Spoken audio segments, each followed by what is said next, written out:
மூச்சு திணறல் ஏற்பட்டு மரணம் வராமல் தடுக்கக்கூடிய எளிமையான ஒரு 3 முக்கியமான மூச்சு பயிற்சி.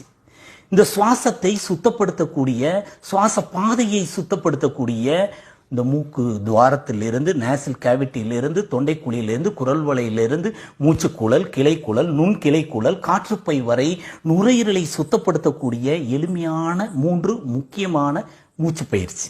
கற்றுக்கலாமா?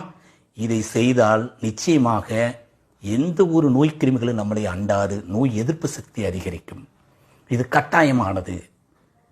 முதல் பயிற்சி. அதாவது ஏன் அப்படின்னா, நிறைய பேர் எனக்கு மூச்சு பயிற்சி தெரியுமே, பிராணாயாமம் நான் டெய்லி செய்கிறேனே, காலையில் செய்வேனே, ஈவினிங் செய்வேனே, இந்த இடது பக்கம் இழுத்து வலது பக்கம் விடுறது, வலது பக்கம் இழுத்து இடது பக்கம் விடுறது, அது அல்ல.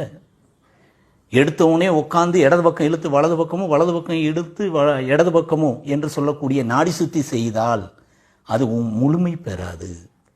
முதலில் சுவாச பாதையை சுத்தப்படுத்த வேண்டும், நுரையீரலை சுத்தப்படுத்த வேண்டும், கபாலத்தை சுத்தப்படுத்த வேண்டும். கடைசியாக தான் இரத்தத்தை சுத்திகரிக்கக்கூடிய நாடி சுத்தி என்று சொல்லக்கூடிய பிராணாயாமா செய்ய வேண்டும். புரியுது இல்லையா? இப்போ ஃபர்ஸ்ட் நம்ம சுவாச பாதையை சுத்தப்படுத்தக்கூடிய முதல் பயிற்சி என்ன அப்படின்னா, மூச்சை நன்றாக இழுத்து வேகமாக வெளியிடுவது. எப்படி? இப்ப செஞ்சு காட்டுறேன் பாருங்க. இந்த தாடை அப்படிங்கிறது இந்த ஸ்டர்னம் நெஞ்செலும்புல டச் ஆகணும். மூச்சை இழுத்துக்கிட்டே மேல பேக்ல போயிட்டு நல்லா பெண்ட் பண்ணி வேகமா சக்குன்னு மூச்சை வெளியில விடணும். பாருங்க.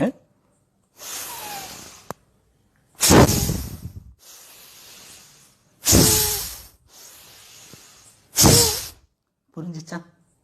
அதாவது தாடையிலிருந்து மூச்சை நன்றாக இழுத்து மேல போய் வேகமா பொஸ்குன்னு விடணும். வேகமா மூச்சை வெளியில விடணும். இதுல தொடக்கத்திலிருந்து முடிவு வர நாக்க மடைக்கு மேல் அன்னத்தில் வச்சிருக்கணும், வாய் மூடி இருக்கணும், வாயில மூச்சு இழுக்கவும் கூடாது, விடவும் கூடாது. பாருங்க.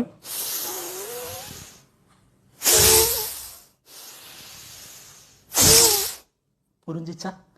இத குறைந்தது 15 தடவை அல்லது 30 தடவை செய்யணும். செஞ்சு 1 நிமிஷம்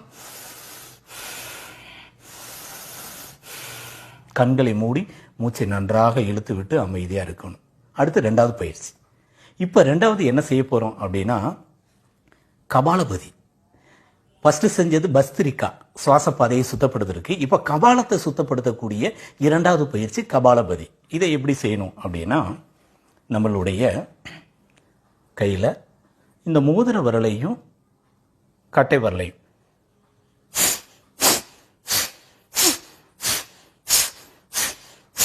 புரிஞ்சா?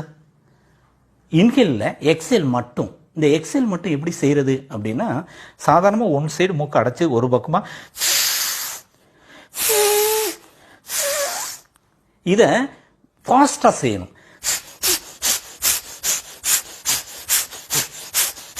இதை கீழே குனிஞ்சு செய்யக்கூடாது, நிமிர்ந்து நேரா செய்யணும், கவனமா செய்யணும்.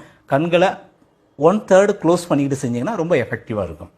இதை செஞ்சா என்ன ஆகும் அப்படின்னா, இந்த முகத்தில் இருக்கிற கபாலத்தில் மண்டை ஓட்டில் இருக்கிற சைனஸ் பள்ளங்களில் இருக்கிற நீர் திவலைகள் அனைத்தும் வெளியேறி கபாலத்துக்கு இரத்த ஓட்டம், மூளை நரம்புகளுக்கு இரத்த ஓட்டம் அதிகரிக்கும், நோய் எதிர்ப்பு சக்தி அதிகரிக்கும். அப்ப முதல்ல நுரையீரலை சுத்தப்படுத்திட்டோம், கபாலத்தை சுத்தப்படுத்திட்டோம். கடைசியா இப்பதான் ரொம்ப ரொம்ப ரொம்ப முக்கியமான ஒரு பயிற்சி, தொண்டைக்குழியை சுத்தப்படுத்துவது. ஏன்னா நம்ம உடம்புல வலது பக்கம் வரக்கூடிய சூரிய நாடியா இருக்கும், இடது பக்கம் வரக்கூடிய சந்திர நாடியா இருக்கட்டும், இது மையத்தில் ஓடுற சமான நாடி, 3மே சந்திக்கிற இடம் தொண்டைக்குழி.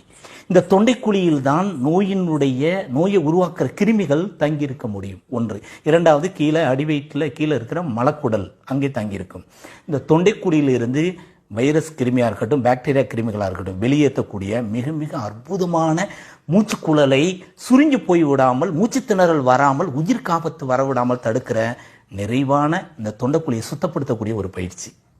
இது டாக் பிரீத் அப்படின்னு சொல்லக்கூடிய யோகத்தில். அதாவது மூச்சை நன்றாக பஸ்திரிக்கா மாதிரி நல்லா இழுத்து பஸ்திரிக்கா மாதிரி வேகமா விடணும். ஆனா மூக்குல இல்ல, வாய் வழியா விடணும், நாக்கு வெளியில நீட்டி. இப்ப செய்யறேன் பாருங்க.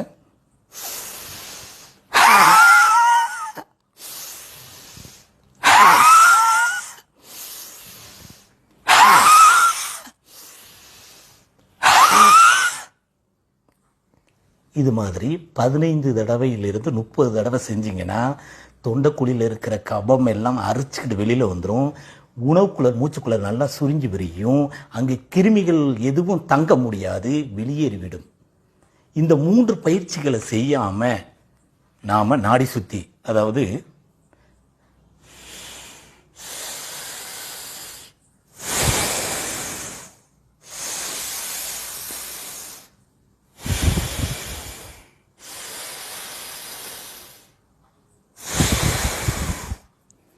இடது நாசியில் இழுத்து நிறுத்தி வலது நாசியில் வெளியிடுவது, பிறகு வலது நாசியில் இழுத்து நிறுத்தி இடது நாசியில் வெளியிடுவது என்று நாடியை சுத்தப்படுத்தக்கூடிய, இரத்தத்தை சுத்தப்படுத்தக்கூடிய அந்த பிராணயாமா என்ற நாடி சுத்தியை அதை நிறைவாக செய்ய வேண்டும்.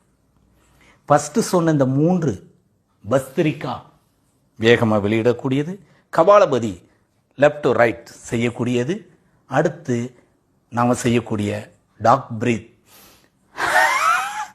இந்த 3ஐயும் செஞ்சீங்கன்னா சுவாசப்பாதை சுத்தமாகி நுரையீரல் வலிமை பெறும். நிச்சயமாக மூச்சுத்திணறல் ஏற்பட்டு உயிருக்கு ஆபத்தான நிலை ஏற்படாது.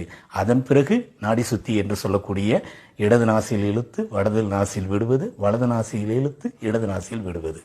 ஓகே, இந்த பயிற்சியை 2 மணி நேரத்துக்கு ஒரு தடவை, பலகீனமாக இருந்தால், எனக்கு ரொம்ப பலகீனமாக இருக்குது, எனக்கு பயமாக இருக்குது, சந்தேகம் இருந்தால் 2 hours once, ஏதாவது சிம்டம்ஸ் இருந்தாலும் 2 hours once செய்யலாம். இல்லைன்னா 4 hours once, காலை மதியம் மாலை இரவு என்று ஒரு நாளைக்கு 4 தடவை செஞ்சாலும் போதுமானது.